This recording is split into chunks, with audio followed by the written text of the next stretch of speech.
اس میں علماء کے مختلف اقوال ہیں۔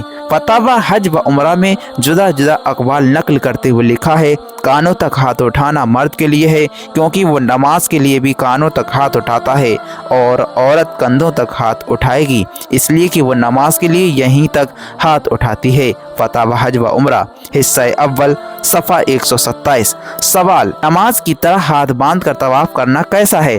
جواب، مستحب نہیں ہے، بچنا مناسب ہے۔ سوال، اگر دوران طواف پھیروں کی گنتی بھول گئے یا تعداد کے بارے میں شک واقع ہوا، اس پریشانی کا کیا حل ہے؟ اگر یہ طواف فرض مثلاً عمرے کا طواف یا طواف زیارت یا واجب یا مثلاً طواف وداع ہے تو نئے سرے سے شروع کیجیے۔ اگر کسی ایک عادل شخص نے بتا دیا کہ اتنے پھیرے ہوئے تو اس کے قول پر عمل کر لینا بہتر ہے، اور دو عادل نے بتایا تو ان کے کہے پر ضرور عمل کرے۔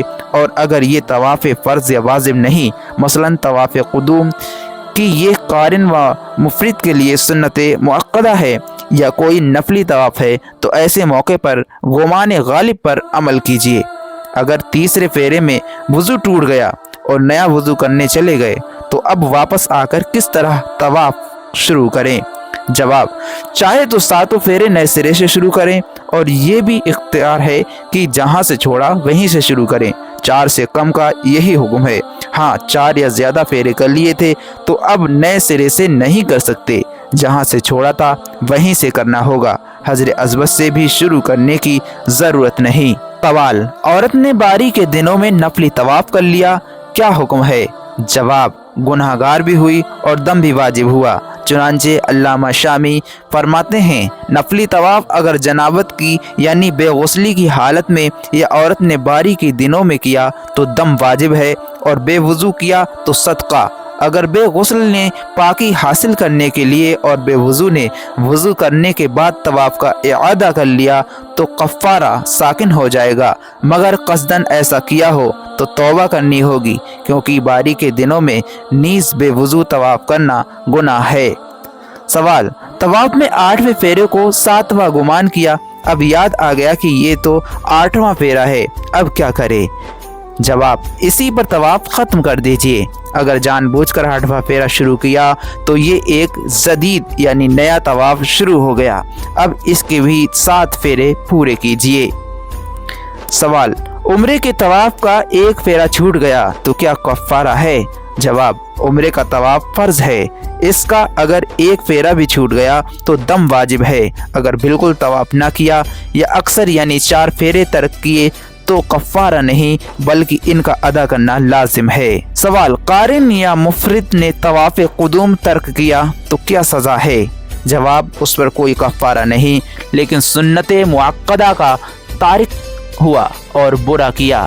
سوال، مسجد الحرام کی چھتوں سے طواف کر سکتے ہیں یا نہیں؟ جواب، اگر مسجد حرام کی چھت سے کعبہ مقدسہ کا طواف ہو تو فرض طواف ادا ہو جائے گا، جبکہ درمیان میں دیوار وغیرہ حاجب نہ ہو یعنی کہ آڑ یا پردہ نہ ہو، لیکن اگر نیچے مطاف میں گنجائش ہے تو چھت سے طواف مکروہ ہے، اس لیے کہ اس صورت میں بلا ضرورت مسجد کی چھت پر چڑھنا اور چلنا پایا جاتا ہے جو مکروہ ہے۔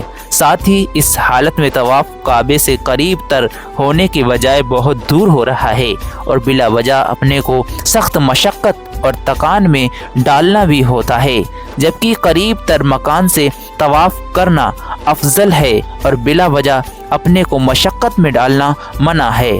ہاں، اگر نیچے گنجائش نہ ہو یا گنجائش ہونے تک انتظار سے کوئی مانع یعنی رکاوٹ ہو تو چھت سے طواف بلا کراہت جائز ہے۔ سوال، دوران طواف بلند آواز سے دعا، مناجات یعنی تشریف وغیرہ پڑھنا کیسا ہے؟ جواب، اتنی اونچی آواز سے پڑھنا جس سے دیگر طواف کرنے والوں یا نمازیوں کو تشویش یعنی پریشانی ہو مکروہ تحریمی، ناجائز و گناہ ہے، البتہ کسی کو ایذا نہ ہو اس طرح گنگنانے یعنی دھیمی آواز سے پڑھنے میں حرج نہیں۔ یہاں وہ صاحبان غور فرمائیں جن کی موبائل فون سے دوران طواف ٹیون بجتی رہتی ہیں اور عبادت گزاروں کو پریشان کرتی رہتی ہیں، ان سب کو چاہیے کہ توبہ کریں۔ یاد رکھیے، یہ احکام صرف مسجد الحرام کے لیے ہی نہیں، تمام مسجد بلکہ تمام مقامات کے لیے ہیں، اور میوزیکل ٹون مسجد کے علاوہ بھی ناجائز ہے۔ تو دوستو ان جانکاریوں کو آپ زیادہ سے زیادہ شیئر کریں اور ان جانکاریوں پر آپ عمل بھی کریں، جس سے کہ آپ کا حج صحیح طریقے سے ادا ہو جائے۔ اس ویڈیو کو زیادہ سے زیادہ شیئر کیجیے، لائک کیجیے، یدی چینل پر پہلی بار آئے ہیں تو سبسکرائب ضرور کر لیجیے۔